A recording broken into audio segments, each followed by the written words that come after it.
puis à partir de 1947, lorsque l'État d'Israël a été créé avec le concours de l'impérialisme international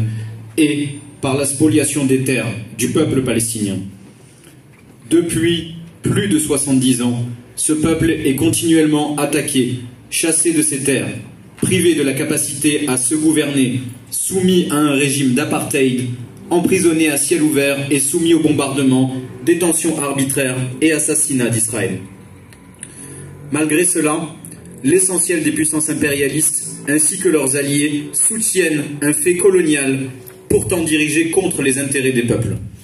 Quoi qu'en disent les éditorialistes et les politiciens qui sont au service de la bourgeoisie, ça n'est pas pour des raisons religieuses, ça n'est pas pour des raisons culturelles, mais bien pour des intérêts économiques, parce qu'Israël est la base avancée de l'impérialisme au Moyen-Orient et qu'elle opprime non seulement le peuple palestinien, mais aussi les autres peuples arabes de la région et le peuple israélien. Pour ces raisons, la jeunesse communiste des Bouches-du-Rhône apporte son soutien inconditionnel au droit à l'autodétermination du peuple palestinien, à toutes ses revendications légitimes et à son droit à résister par tous les moyens. Nous l'affirmons aujourd'hui avec en tête plus de 100 ans d'histoire de lutte anticoloniale et de soutien clair aux luttes d'autodétermination, qu'elles soient au Rif, en Indochine, en Algérie, contre l'apartheid en Afrique du Sud et dans beaucoup d'autres endroits dans le monde où l'impérialisme a planté ses drapeaux, qu'ils soient étoilés ou tricolores.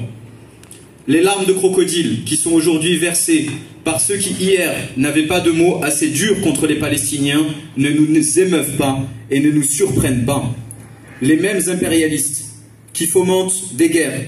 qui créent la réaction, la misère, le chômage, qui forcent des millions de personnes à quitter leur pays, seraient soudainement touchés par la barbarie que eux-mêmes créent tous les jours. À d'autres, la criminalisation de la résistance, l'interdiction de la solidarité, nous ne les laisserons jamais passer. C'est pourquoi nous lançons un appel à la jeunesse de multiplier les initiatives pour que la solidarité avec la Palestine s'affiche partout, à briser les interdits des rassemblements et des manifestations, des conférences dans les universités, parce qu'ensemble, nous pouvons refuser la chape de plomb que tente d'imposer le gouvernement.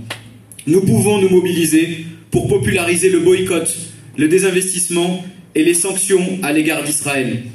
Nous pouvons agir pour faire connaître la cause des plus de 5000 prisonniers politiques palestiniens, dont les résistants Marwan Barghouti, Ahmed Sadat et bien entendu du camarade Georges Ibrahim Abdallah, qui est détenu en France depuis bientôt 40 ans. Concernant les attaques de l'extrême droite, qu'elles proviennent du Sénat ou de la rue, elles ne sont ni nouvelles ni surprenantes et ne nous impressionnent pas, parce que nombreux sont ceux qui voudraient nous faire disparaître et nous savons qu'ensemble, aucun ne réussira. Tous ensemble, la Palestine vaincra.